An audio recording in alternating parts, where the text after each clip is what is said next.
అదే RTV app వార్తల్ని క్షణాల్లో చదివే అవకాశం ఉంటుంది. ఒక న్యూస్ పేపర్, ఒక టెలివిజన్ ఛానల్ మీ చేతుల్లో ఎప్పుడూ ఉంటాయి.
ఈరోజు మంచిర్యాల జిల్లా దండపల్లి మండలం గుడిరేవు గ్రామ పంచాయతీలో గల శ్రీ శ్రీ పద్మల్పూరి కాకుబాయి ఆలయ ప్రాంగణంలో పెద్ద ఎత్తున ఆదివాసులందరూ కూడా ఎంతో దైవభక్తితో వారి ఆచార వ్యవహారాలతో గుసాడి దర్బార్ కార్యక్రమానికి విచ్చేసిన భక్తులకందరికీ కూడా ప్రత్యేక ధన్యవాదాలు తెలియజేస్తున్నాం. ఈరోజు ఆదివాసులు భారతదేశంలో ఉన్న ఏకైక దేవాలయం శ్రీ పద్మల్పూరి కాకుబాయి దేవాలయం తెలంగాణ రాష్ట్రంలో ఉన్నదంటే మేము ఇక్కడ స్థానికులు అయినందుకు చాలా గర్వపడుతున్నాం. కానీ ఈ దేవాలయ అభివృద్ధి అనేది ముందుకు సాగట్లేదు. గడిచిన 5 సంవత్సరాల నుంచి చూసుకుంటే రోజుకు భక్తుల రద్దీ పెరుగుతున్నది. కానీ సౌకర్యాలు మాత్రం అరకొర సౌకర్యాలు. కనీసం ఇక్కడున్న ప్రజాప్రతినిధులు దీనిపైన దృష్టి పెట్టి ఈ అభివృద్ధి చేయటానికి ఈ ఆలయానికి సాయశక్తులుగా మా ఆలయ కమిటీ కావచ్చు, స్థానిక కమిటీ సభ్యులు ఎవరైతే ఉన్నాయో వాళ్ళందరూ కూడా ఎల్లవేళలా ఈ దేవాలయ అభివృద్ధి గురించే పనిచేస్తున్నారు. కానీ ఈరోజు చూస్తే స్థానికంగా ఉన్న ఎంఆర్ఓ రాలేదు, ఇక్కడున్న ఎస్ఐ లేడు, ఎంపీడీఓ లేడు, కలెక్టర్ లేడు. అంటే రాజకీయ నాయకులు వస్తే తప్ప వాళ్ళలో చలనం లేదు. అంటే ఆదివాసులు అడవులలో ఉన్నారు అనే ఆలోచన. ఆదివాసులు వాళ్ళకేం తెలియదు, వీళ్ళంతా మూలవాసులు అడవులలో జీవిస్తారు అంటారు కదా. కానీ ఈ సందర్భంగా ఒకటే వాళ్ళకు తెలియజేస్తున్నాం, ఈ భారతదేశానికి వ్యవసాయం నేర్పింది, వైద్యం నేర్పింది కూడా ఆదివాసులే. మూలికలతోటి వైద్యం చేసేది ఆ రోజు. ఈ డాక్టర్లు లేరు, వైద్యం లేదు, కానీ ఆ రోజు ఆదివాసులు పెద్ద ఎత్తున మూలిక వైద్యం చేశారు. అడవులలో వ్యవసాయం వేసి పంటలు పండించారు. అదేవిధంగా ఇంకొకటి, మొన్నటికి మొన్న కరోనా వస్తే ప్రపంచ దేశాలు కూడా మా సంస్కృతి సాంప్రదాయంలో ఉన్న ఒక ఆచారాన్ని పాటించినాయి.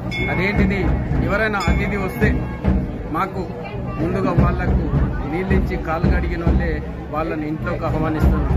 కానీ ఈరోజు కరోనా వచ్చిందని ప్రపంచ దేశాలు కూడా కాళ్ళు కడుక్కోవాలి, చేతులు కడుక్కోవాలి, స్నానం చేయాలి, ముక్కుకు మాస్క్ పెట్టుకోవాలన్నాయి కదా. అది మా ఆచారంలో భాగంగానని మేము గర్వంగా చెప్పుకుంటున్నాం. అటువంటి దేవాలయంలో ఈరోజు అరాకొర వసతులతోటి మేము ఈ కార్యక్రమం ఇంత పెద్ద ఎత్తున ఇక్కడ ఆలయ కమిటీ ద్వారా చేయడం జరిగింది. వారికి కూడా ఆలయ కమిటీ కూడా ప్రత్యేక ధన్యవాదాలు తెలియజేస్తున్నాం. మరీ ముఖ్యంగా ఈ ఆలయ కమిటీ గురించి గౌరవ స్థానిక శాసనసభ్యులు కొక్కిరాల ప్రేమ్సాగర్ రావు గారు కూడా 3 కోట్ల ప్రతిపాదన పెట్టారు. దాన్ని కూడా మొన్న గౌరవ ముఖ్యమంత్రి రేవంత్ రెడ్డి గారు దాదాపుగా ట్రైబల్ వెల్ఫేర్ డిపార్ట్మెంట్ నుంచి 465 కోట్ల గ్రాంట్ రిలీజ్ చేయడం జరిగింది. దాంట్లోనే ఈ ఆలయం కూడా ఉన్నదనుకున్నాం, కానీ అన్ఫార్చునేట్లీ అది రాలేదు. అది ఎక్కడో టెక్నికల్ ఇష్యూస్ ఉన్నాయి కాబట్టి దానిపైన కూడా మంత్రి గారితో మాట్లాడి మళ్ళీ ఆ ఫైల్ని తీసుకొచ్చి ఈ ఆలయ అభివృద్ధికి తోడ్పడతామని ఈ సందర్భంగా తెలియజేస్తున్నాం.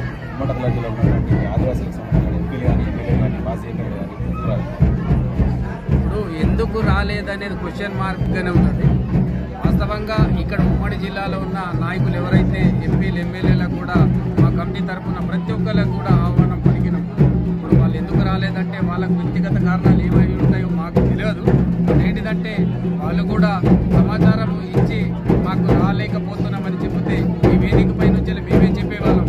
కానీ ఈ జాతికి సంబంధించిన అతిపెద్ద జాతర ఇది. ఆదివాసులందరూ కూడా భారతీయ దైవం పద్మల్పూరి కాకు దేవాలయం దేశంలోని ఏకైక దేవాలయం గర్వంగా చెప్పుకుంటున్నాం. ఈ ప్రాంతంలో ఉన్న ఉమ్మడి ఆదిలాబాద్ జిల్లాలో ఉన్న ఈ ప్రాంతానికి నువ్వు రాకపోతే ఆదివాసులకు అండగా ఉంటావని నమ్మకం కోల్పోతున్నాం. ఎందుకంటే నీ జాతికి సంబంధించిన ఇంత పెద్ద కార్యక్రమానికి నువ్వు బిజీగా ఉన్నావంటే ఇంకెవరి గురించి నువ్వు పనిచేస్తున్నావు? నీ జాతి గురించే నువ్వు పని చేయనప్పుడు నువ్వు వేరే వాళ్ళకి పనిచేసి కూడా అర్థం లేదని ఈ సందర్భంగా తెలియజేస్తున్నాం. వారికి కూడా రిక్వెస్ట్ చేస్తున్నాం. ఎందుకంటే నువ్వు ఈ జాతిలో ఉన్నావు కాబట్టి ఈ రిజర్వేషన్ వాడుకొని నువ్వు ఎంపీలు ఎమ్మెల్యేగా మంత్రులుగా అయినావు కాబట్టి నువ్వు కూడా ఇక్కడికి రావాల్సి ఉండే. ఈ సందర్భంగా మేము ఒక్కటే వాళ్ళని కూడా రిక్వెస్ట్ అనేది కాదు, హెచ్చరిస్తున్నాం.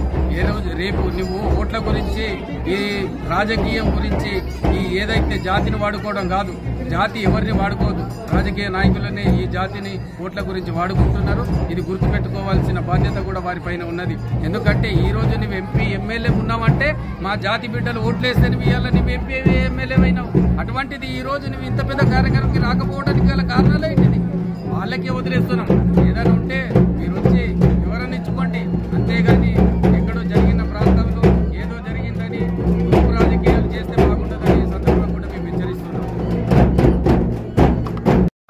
ఉమ్మడి ఆదిలాబాద్ జిల్లా దండపల్లి మండలంలోని గుడిరేవు గోదావరి నది ఒడ్డునున్న పద్మాల్పూరి కాకు అమ్మవారు ప్రతి సంవత్సరం దసరా నుంచి దీపావళి వరకు దండలి ఉత్సవాలు జరుగుతున్నాయి. ఇక్కడ మన తెలంగాణ రాష్ట్రం కాక ఛత్తీస్గఢ్, మహారాష్ట్ర 4 మూలాల నుంచి ఆదివాసులు పెద్ద ఎత్తున వచ్చి గుసాడి దర్బార్కు వచ్చి అన్ని విధాలుగా తమ అయితే ఏమేమో మొక్కున్నారో తమ మొక్కులను అమ్మవారికి చెల్లిస్తున్నారు. మన రాష్ట్రంలో ఇంకా ఎక్కడ ఉన్న ప్రతి రాష్ట్రంలో ఉన్న ఆదివాసులు ప్రతి సంవత్సరం దీపావళి వచ్చిందంటే ముందుగానే ఎప్పుడు పోవాలని దేవుని దగ్గర ప్రతి ఆలోచించి ఈ ఒకటే రాష్ట్రం కాదు అన్ని రాష్ట్రాల నుంచి ఆదివాసులు పెద్ద సంఖ్యలో వస్తున్నారు. ఈరోజు మంచిర్యాల జిల్లా దండపల్లి మండలం గుడిరేవు గ్రామ పంచాయతీలో గోదావరి ఒడ్డు పక్కనే ఉన్న శ్రీ పద్మల్పూరి కాకు ఆలయానికి ఈరోజు ఆదివాసీ సమాజం ఈరోజు ఘనంగా నిర్వహించడం జరిగింది. దర్బార్కు మరి ఇచ్చడి ఉత్సవాలతో ఈరోజు గత 10 రోజుల నుండి రాబోయే 23 వరకు కూడా ఈరోజు పెద్ద ఎత్తున పద్మల్పూరి కాకు దగ్గరికి దర్శనాలు నిర్వహించడం జరుగుతుంది. కానీ దీనిపై ఇంకా మాకు వసతులు కూడా చాలా అవసరం ఉన్నాయి. ఆదివాసులు ఇప్పటికే మహిళా సోదరులు కానీ జిల్లా అందరూ కూడా రావాల్సిన అవసరాలు బాగున్నాయి. వీటిని అధికారులు కూడా దీన్ని దృష్టిలో పెట్టుకొని అన్ని కూడా సహకారం చేయాలని మేము ఆదివాసీ సమాధానం నుంచి పద్మల్పూరి కాకు తరఫున మేము విజ్ఞప్తి చేస్తూ జై ఆదివాసీ, జై పద్మల్పూరి కాకు. మరిన్ని వీడియోస్ కోసం ఛానల్ ని సబ్స్క్రైబ్ చేయండి. లేటెస్ట్ అప్డేట్స్ కోసం వాట్సాప్ ఛానల్ ని ఫాలో చేయండి. అండ్ లింక్ డిస్క్రిప్షన్ లో ఉంది.